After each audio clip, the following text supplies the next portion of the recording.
7 और 8 तारीख की रात को सूरत सिटी के अटवा पुलिस स्टेशन विस्तार में कार्तिक अपार्टमेंट जो नवसारी बाजार में है, वहां पे रहने वाली एक मॉडल जिसका नाम अंजलि बहन अल्पेश भाई वर्मोरा है। ये 23 साल की है और फ्रीलांस मॉडलिंग का काम करती है। उन्होंने दुपट्टे से खुद को हैंग करके और सुसाइड कर लिया। इसका अभी एडी एक के अटवा पुलिस स्टेशन में लिया गया है और आगे का इन्वेस्टिगेशन चालू है। ये पिछले कई वर्षों से मॉडलिंग का काम कर रही है और अभी तक जो पता लगा है 4 स्टूडियो हैं जो जिनके साथ में ये जुड़ी हुई है। एक revenue boy Alka user studio है, एक पीएम स्टूडियो है, स्टूडियो डॉट है, एक सरदार मार्केट के पास में एक स्टूडियो है जो फ्रीलांस मॉडल्स को काम देता है। तो इन स्टूडियोज के साथ ये जुड़ी हुई थी और उनके साथ काम कर रही थी।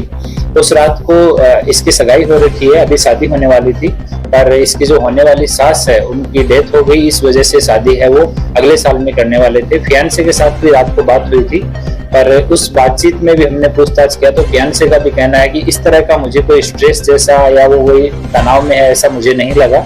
और उसने मुझे बुलाया जरूर था कि मुझे मिलना है, घर आ जाओ, पर वो अपनी उसकी दुकान है, लारी गल्ला है, एक गल्ला है चाय का और दूसरी चीजों का, उस पर बैठा था तो वो छोड़ के नहीं जा पाया। पर उसको इस चीज का आइडिया नहीं था कि ये इतनी तनाव में हो सकती है या सुसाइड जैसा कदम उठा सकती है। बाकी उनका सीडीआर और आईफोन है उसके पास में, तो फेस लॉक और पासवर्ड लॉक है, वो पासवर्ड किसी के पास में भी नहीं है। अभी हम लोग तपास कर रहे हैं, अगर कोई क्लोज फ्रेंड के पास में या फियांसे को भी पासवर्ड याद नहीं है तो हम लोग एक बार ट्राई कर रहे हैं। उसमें से अगर कोई डाटा रिकवर होता है फिर उस फोन को एफएसएल भेजा जाएगा। सीडीआर उसका आ गया है, सीडीआर हम लोग एनालाइज कर रहे हैं। उसमें जो भी निकलेगा कि रात को किस किस से बात हो रही थी, मैक्सिमम कॉल किसके साथ में थे, वो सब चीजों की तपास की जाएगी और उसके बाद में आगे बढ़ा जाएगा।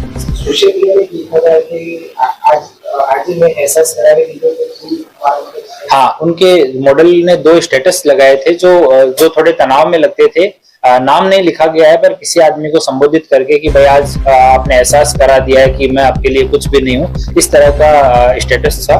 तो अभी एक बार उनको पता करते हैं, सीडीआर देखेंगे, आईपीडीआर देखेंगे तो पता लगेगा कि लास्ट में किससे बात हुई थी, किससे बात करने का प्रयास किया गया था, मैक्सिमम किसके टच में थी। जितने लोग टच में है अभी उनके साथ की 4-5 मॉडल और हैं, उनको भी हमने बुलाया है उनका स्टेटमेंट लेने के लिए।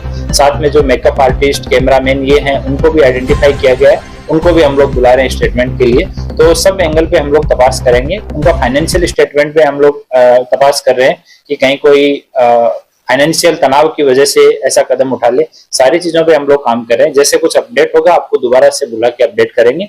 और अभी सीडीआर और आईपीडीआर पे अभी हम लोग काम कर रहे हैं और मोबाइल को एफएसएल आज भेज रहे हैं। अगर उससे कुछ डाटा जितना जल्दी रिकवर होता है तो उसकी भी मदद ली जाएगी। सर, सगाई कब हुई थी? क्या उसकी मर्जी से हुई थी या फैमिली वालों? सगाई उसकी मर्जी से हुई थी और सगाई को 1 साल से ज्यादा का समय हो गया है और ये साथ में बहुत सारा समय भी बिताते थे। जैसे उसके फियांसे ने बताया, उसको फियांसे से बातचीत के हिसाब से उसको इस तरह का उसको झटका जैसा लगा है। उसको आइडिया भी नहीं था कि इस तरह का कदम भी उठा सकते हैं।